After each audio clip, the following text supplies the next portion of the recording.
Hi everybody, Bentley Compost Guy, Christy here again, and this is basically like a part 2 of my super optimization video. In my last video I made up some quote-unquote optimized food materials. What I did was mixed some food waste that had been chopped up with some aged manure and some shredded cardboard and some things like that. And I had originally planned to actually add the material right to my mega, my worm in mega that is, that same day. But as it turned out, I ended up just kind of layering some additional aged manure on it and then leaving it to sit. So that's actually been about 5 days now, and it's not a bad idea if you do sort of want something to sit. If you do have that living material, you have some nice living material that you can layer over top. As long as you've mixed in a fair amount of it already, leaving a mix like that to sit for a period of time would never hurt, because that'll add to the sort of optimization process. So we just want to dig through here again, just to kind of show you. It should, if you've mixed it well and there's enough of the good absorbent materials, including the living materials, it shouldn't be really foul smelling. And if it is really foul smelling, anytime a food mix is foul smelling in general, I would hold off on adding it, especially to a smaller system, especially to a smaller plastic enclosed system. You know, a larger system you can get away with adding really bad anaerobic foods, but with a smaller system you got to be a bit more careful. Some of those organic acids and alcohols and things like that can get produced during the fermentation process can harm the worms. But this is looking good. Look, there's even a worm in there. It's kind of funny, just because this aged horse manure actually has a bit of a pretty substantial population of worms. Actually, this place where I get the aged manure happens to have a population of the worms, so it's kind of a double bonus. But everything's looking good. Remember, or you may recall that I hadn't had the chance to freeze these wastes beforehand, which I normally would recommend. Just because I was shooting the video, I wanted just to kind of do it and to show you what I was doing. But because I've left them to age and I chopped them up really well, certainly a lot of decomposition has taken place. So this is going to be great stuff. I'm actually getting some pockets of kind of stinky stuff here, but because I'm adding it to, A, I'm mixing it really well with the rest of this aged manure, and B, I'm adding it to a bigger open system, really good airflow, which is the worm in mega. I'm not too concerned about it, and you know, it's just, I've got a fair amount of experience with this sort of thing, so I'm not really worried about it. But again, if you have any doubts, you know, it never hurts just to kind of air it out, giving it lots of oxygen and letting it sit, maybe adding a bit more dry bedding or dry aged manure or something. It's never a bad idea. It's not going to hurt. Alright, so that's basically it. I just wanted to give you a little tour of how things are looking with this. I am going to switch over to my mega. I just need to go weigh this material, and then I'm going to be adding it to the mega. But that'll be the second half of this video. I'll just see you again in a second.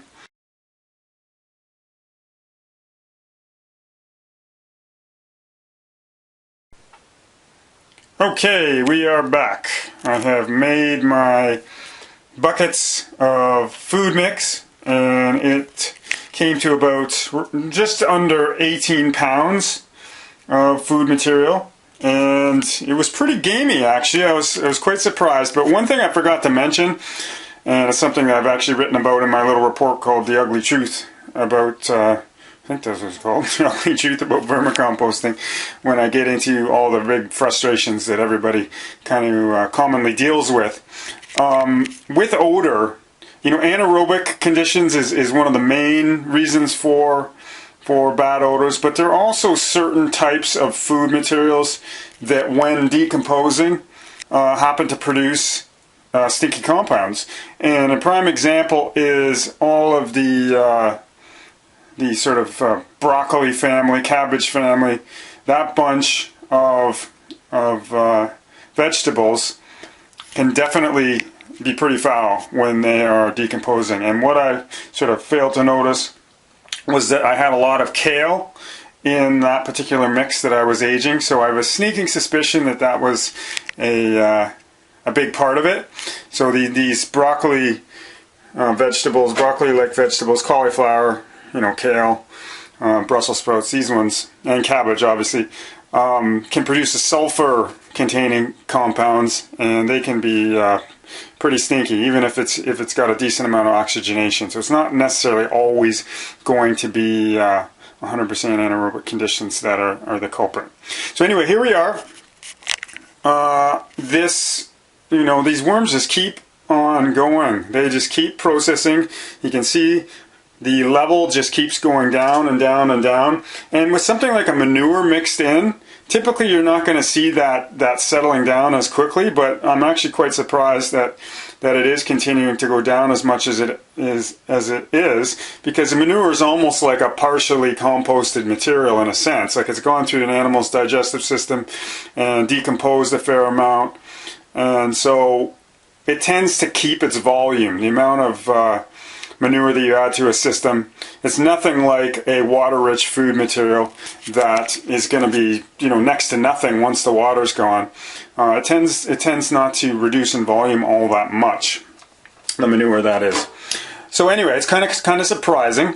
And one other thing that I really wanted to mention, I'm just going to be doing some digging around in a second here. There's a couple things here. With the Worm-In Mega, because of this screen lid, if you ever do happen to get some flying bugs and whatnot, it's really nice just because it's going to keep them contained.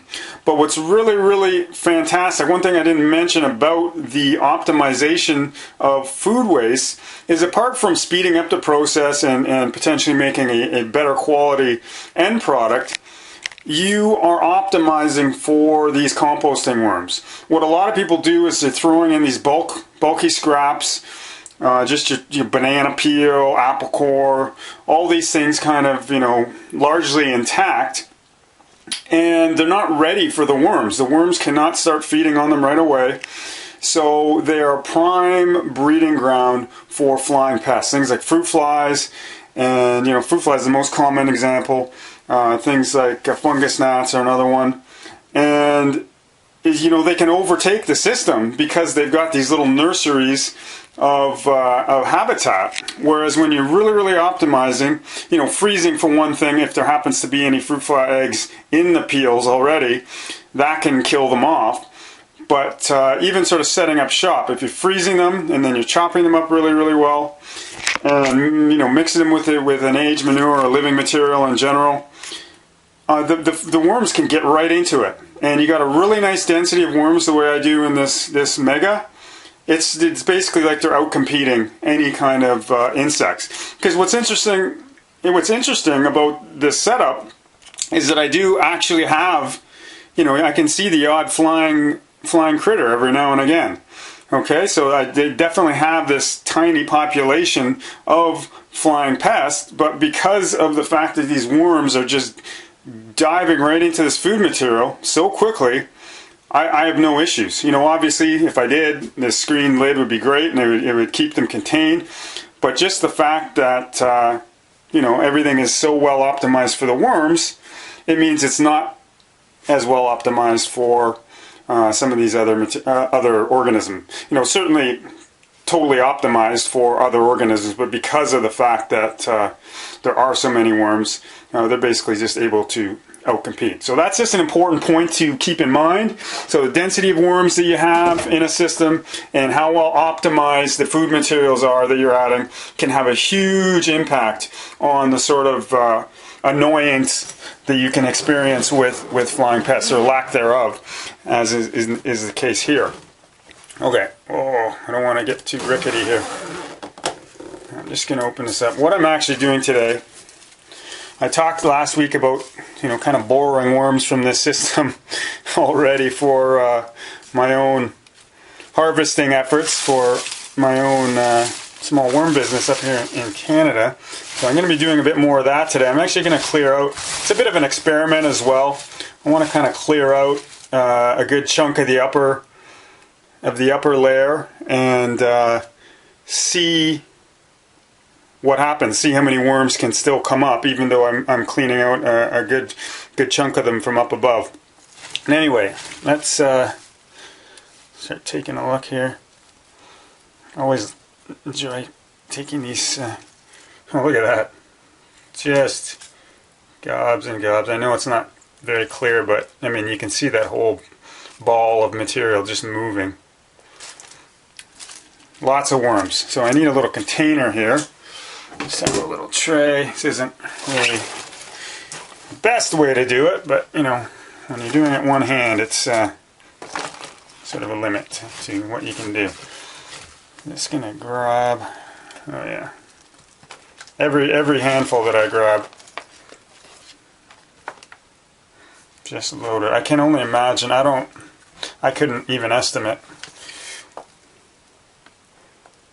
either the weight of worms in this system or the total number of worms. But I did this with a regular worm in. Oh, look at that. A regular worm in during my overfeeding challenge a number of years ago. And I started it the same kind of way. I just added a sort of worm culture mix with pretty low densities of worms initially. And when I harvested, I did actually take the weight of the worms that I got out of that worm in.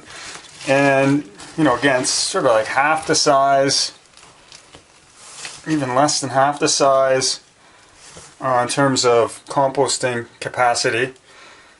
It's about 2 cubic yards, or sorry, 2 cubic feet. That would be pretty big, 2 cubic yards, but about 2 cubic feet for the regular worm in.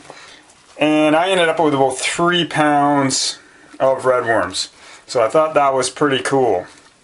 So, you know, I would imagine that at this point I wouldn't be surprised if I have upwards of 5 pounds of worms, although I keep taking them, so probably not. But it's just, I don't know if I've seen anything like this. And what's interesting is I've never been a real genius at growing bigger worms, but I'm noticing that I'm starting to see some bigger red worms starting to develop. And I think that has a lot to do with just this really, really nice optimized mix of food that I'm adding. When you add the manure, which is already pretty nutritious, plus the food waste as well, you know, you're going to end up with a pretty rich food. So I just keep going further and further down here. You can see I'm just keep going down in the one direction. I'm not even going across, and I just keep taking these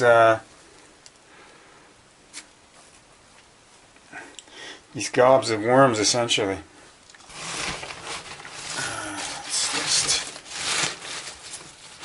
Let's see what I can get over here. Sorry for the shaky cinematography here. I'm sure you guys are used to that by now with my videos. Yeah, just every single handful. And you know, these optimized mixes, it's like the ultimate way to maximize your densities of worms, because they can take advantage of it. If you got this big huge clumps, there's a breeding pair of worms, but you have these big chunks of indigestible sort of stuff that they can't really get at, and then you can't feed as many worms. But this way, I mean, I can feed lots and lots of microbes and feed lots and lots of worms. So it's, you know, I call it optimization for a reason. Alright, so that's pretty much it. I don't need to go through the entire process here. And again, I'm not going to try to feed this system with one hand. 18 pounds is a bit much to manage. But yeah, anyway, I will certainly keep you posted on how things are coming along with the Mega. I'll probably do an update just to let you know how the densities are looking after I take a bunch of these worms out and then add the food. But yeah, that's pretty much it. So thanks for tuning in, and we'll certainly see you again soon.